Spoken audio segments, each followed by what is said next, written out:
Wait, don't skip. Isasama kita sa aking racket. Panibagong event na naman tayo, guys. Isa sa mga guest natin ay isa sa mga sikat na football player dito sa Italia. Kasama niya dito ang mga bigatin na tao. Kaya mabigat, mahirap buhatin. Kaya heto na nga guys, isang oras na lang ay aalis na kami. Kaya pine-prepare ko na yung ating mga appetizers. Isa na dito ang pamatay ko na ceviche. Sa madaling salita, kilawin lang yan guys. Ayan, i-mekes-mekes na natin at titikman syempre. Sure ah. Pero mas masarap sana to guys kapag may sibuyas at luya. Sa mga Italiano kasi karamihan sa kanila ayaw nila ng sibuyas. Kasi daw kapag maghahalikan sila ng jowa nila, alam nyo na. Eto na guys, final taste. Dapat sigurado tayo. Pagkatapos yung mga kasama ko, hinahanda na rin nila yung mga sushi. Ayan guys, puro fusion yan. Halo-halo na yan, mga raw, mga cook. Kaya sa mga nagsasabi na hindi daw sila mahilig sa sushi, nako, tikman nyo ang mga fusion. Yan yung mga sushi na karamihan ay cook. Nako, hindi ko na mabilang kung ilan yung mga taong napakain ko sa sushi na dating hindi kumakain. Ngayon sushi lover na daw sila. Ay siya, doon ko natatapusin ang pagtoppings ng mga ito. Hayun, pagkatapos naman ay gagawa na tayo ng nigiri platter. Huli ko itong inihanda kasi puro mga raw. Hayan, nag-i-slice na ako ng tuna kami. Ito ay bluefin tuna. At pagkatapos sibas fish o tinatawag nila itong branzino. At pagkatapos yung salmon, yung favorite kong part, ang belly part. Ay, yawa dong.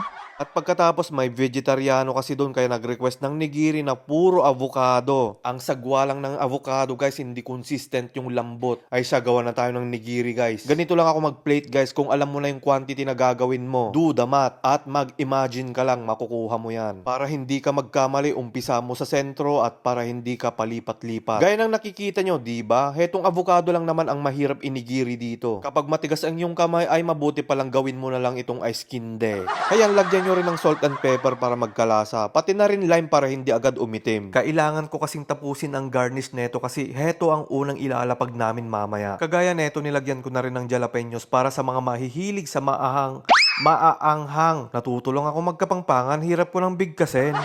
Ang daming letter H Ay siya, tara na sa event kasi medyo late na rin. Muntik ko pang makalimutan ang pang torch ko. Pati na rin ang tissue kasi may allergy ako ngayon. Allergy sa pollen. Ayan, namumula na naman yung mata ko. Parang gripo na naman yung ilong ko yan. At ang mata ko ay napakakate. At syempre, Jaguar na naman ang ating service. At madadaanan pala natin ang Colosseo papunta sa ating event. Gaya niyan, napakadaming turista. Araw-araw yan, guys. Ingat pala kayo minsan dito sa mga naka-espada. Yung mga, akala mo parang gladiator. Kapag nagpa-picture kayo sa kanila, sisingilin kayo pagkatapos. Akala nyo libre. Nako, budol yon. Oh no! 1,000 din yun sa atin. Nandito na pala tayo sa location na heto nga pala yung kusina. At kasama ko din si Marco na waiter. Heto nga, umpisa na namin agad ilapag yung mga appetizer kagaya ng edamame. At dito sa buffet table namin ilalapag para kanya-kanya na lang silang kuha. At pagkatapos mekes-mekos ko ng ceviche at ilalagay ko na yung mga kulang na timpla. At ilalagay ko na ito sa disposable plate. Hahatiin ko ito sa pang 15 na katao. Sa mga mahihilig sa kilawin ay napakasarap neto. Ayan, maglagay din tayo ng mga garnishes kagaya ng vein crest. At pagkatapos tutulungan ko na yung waiter para ilapag namin sa buffet table. Ayun, eksakto, dumating na pala si Lorenzo Pellegrini, isa sa mga sikat na football player dito sa Italy. At mukhang napaka-importante ang pagmimitingan nila. Si Pellegrini ay lagi palang kumakain sa restaurant yung pinagtatrabahuan ko. At favorite niya ang mga nigiri na ito kaya dadalhin ko na doon. Kaya na nakikita nyo, siya na ang unang kumuha. Gaya ng sinabi ko kanina guys, mga bigating tao ang mga nandito. At matapos ang mahaba-haba nilang pag-uusap at pag-iinom ng mga champagne, dadalhin ko na ang isa pang tray ng sushi dahil tatapusin ko pa ang paglalagay ng mga sauces ng mga ito. Ito-torch ko lang naman yung mga raw na salmon at maglalagay ng mga toppings. Pero yun nga lang, gaya ng nakikita nyo, hindi na makapaghintay itong dalawa. Oh no!